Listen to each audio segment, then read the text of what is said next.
Okay, so the worst kept secret in rugby league, in the NRL at least, is now out in the open. The NRL has confirmed the 4 teams that will be playing the doubleheader in Vegas to open next season in 2024.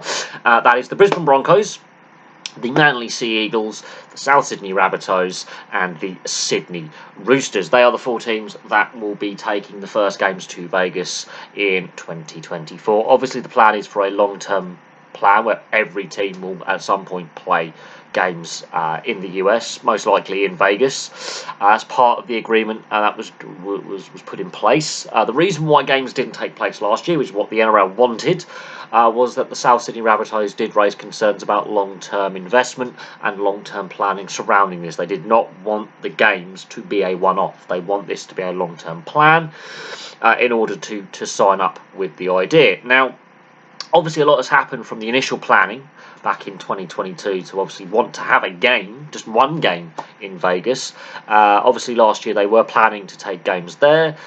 They delayed by a year, but of course we've had those ongoing and very disruptive CBA negotiations that have obviously now got over the line.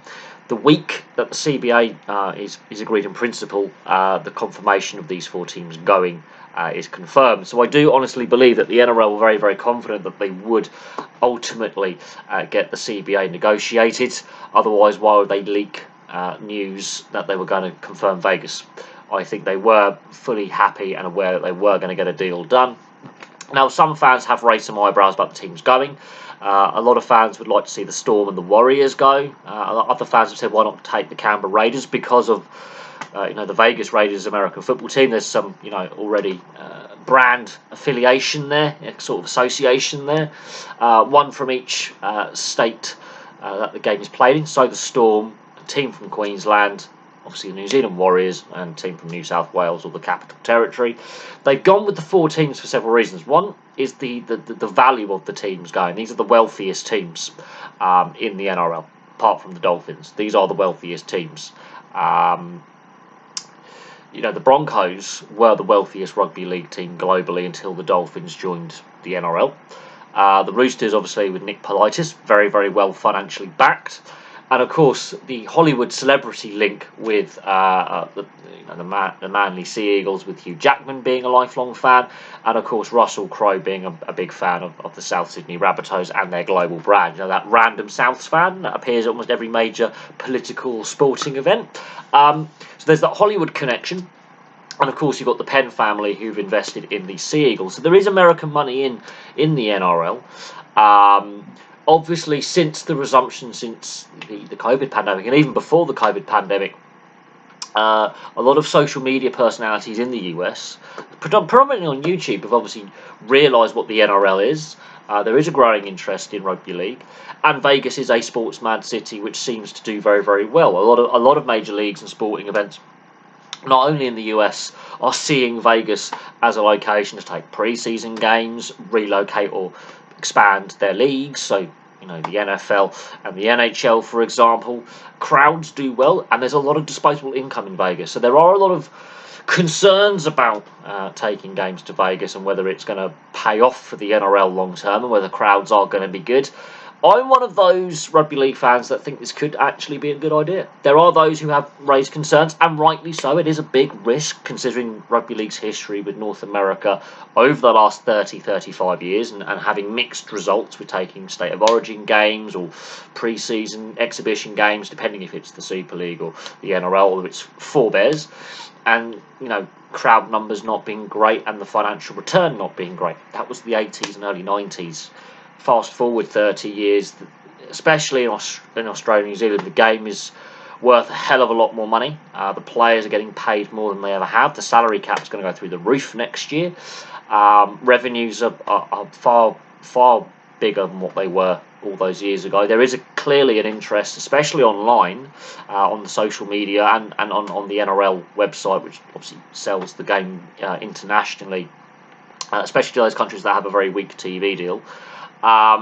So the viewership figures online on the internet, especially in the US, are actually quite strong. The growth since COVID has exploded because of the way certain leagues and the lockdowns and the fact that since play resumed in 2020, not a single game has been cancelled, and only I think 2 games have been rearranged because of COVID. Strong viewership growth online, and the NRL has realised this. Now, how many of the fans that will turn up next year to the games will be locals will be interesting.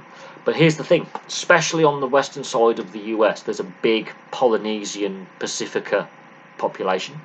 There are a large number of expat Australians and Kiwis, New Zealanders living on the western half of the US. Rugby of both codes is actually exceptionally popular in states like Nevada, California, Oregon, and Washington, which is the western side, the western Pacific coastline of the US. There's a big American Samoan population in that part of the US as well. So there is already that link with the communities and nationalities living in that part of America. There is a lot of corporate money. And we can all agree or disagree over sports gambling and its role within sport and whether it's a good or bad thing. The gambling industry, the pros and cons of that. But that is a big economic growth area that we've seen in recent years is the rise of the sports gambling industry and the legalization of gambling across the US, which has brought in a large amount of income and job growth. So there's going to be that corporate money there. And Vegas as a city is really buying into as many sports as possible. There's a lot of people who've moved to Vegas, not only from all over the US, but all over the world.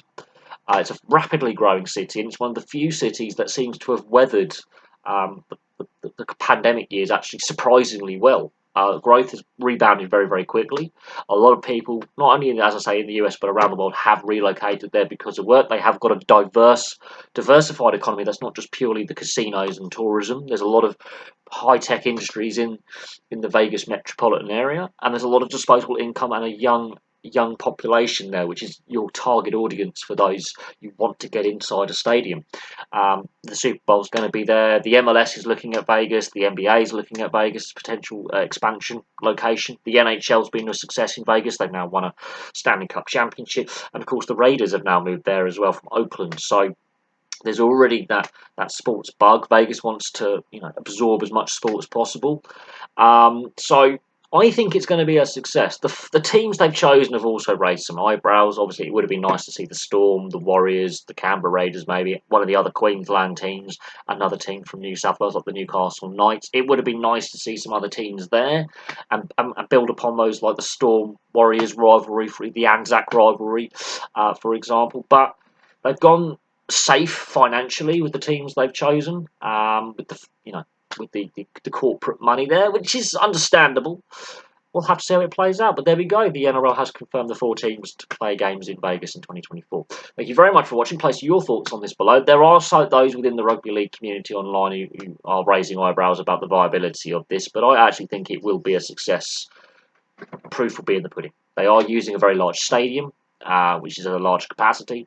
But Vegas is a go-to location for a variety of sports and industries, and there's money there. So we'll see how it plays out. For me, for now, thank you very much for watching, and I'll have some more content for you very, very soon.